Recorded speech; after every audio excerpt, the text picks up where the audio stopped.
Hi, Kim West, the Sleep Lady, and in today's video blog, I'm going to answer Suzanne's question. She sent in, it's a little bit long, but I really want you to hear the whole thing because it's a very, very common question that she's posed to me.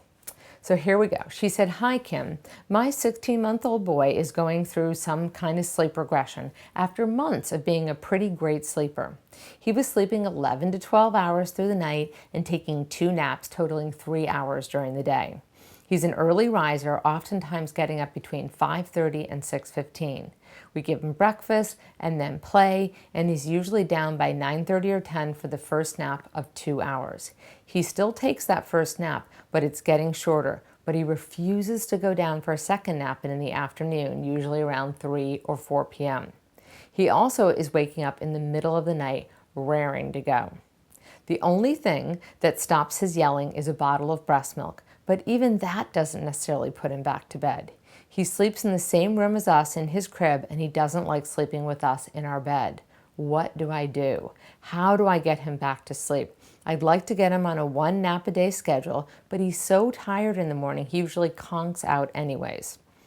I've been moving bedtime earlier to between 6 and 6:30 p.m., and he usually has no problem falling asleep, but he wakes up much earlier now. Last night it was 4:20. The room is dark, we have a white noise CD, it plays all night long, so all of those things are in order. He also has an annoying habit of having a huge bowel movement with his naps. Is there any way to avoid this? Please help, and thank you for your book, Suzanne." Okay, Suzanne, so you gave me a lot of helpful information here. So lots of times what happens when we try to or even get stuck in transitioning our toddler to 1 nap, we either get stuck with a big morning nap and then no afternoon nap, or sometimes I see parents get stuck with the 1 nap being like 11 a.m. to 1 p.m. Then there's this long stretch to bedtime, and then they conk out at bedtime, and then we start having early rising and even night wakenings. Usually I find the night wakenings happen after about 3 weeks of this pattern. So you see all of those things started to happen for him.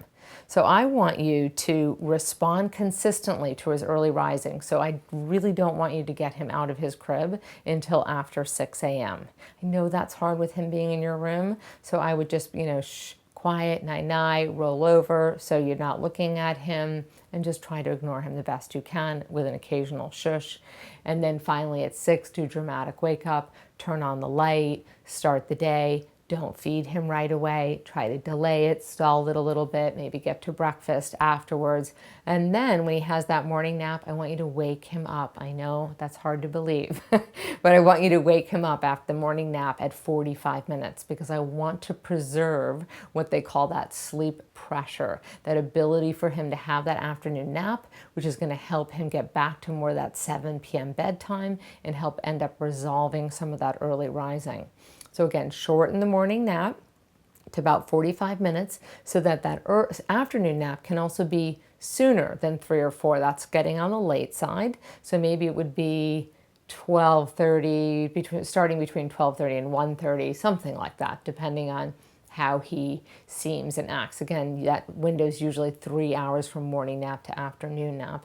And then we shoot for like about a 4-hour window from afternoon nap to bedtime. Again, well-rested children, sometimes a little bit older children can go longer windows, but we got to get him better rested before we can do that. And then I also think you have to be careful to not intermittently reinforce the wakenings at night by sometimes giving him a bottle. So again, create your plan and go in, sit next to at bedtime, and you're not asleep yet, and he wakes in the middle of the night, go sit next to the crib, night-night, lie down, don't stand because he'll grab you.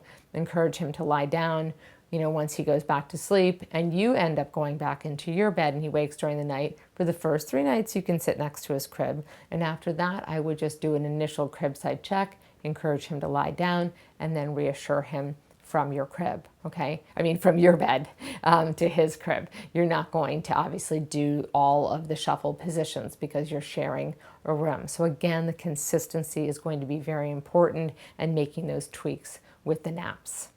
And then he will get back to his good sleeping through the night.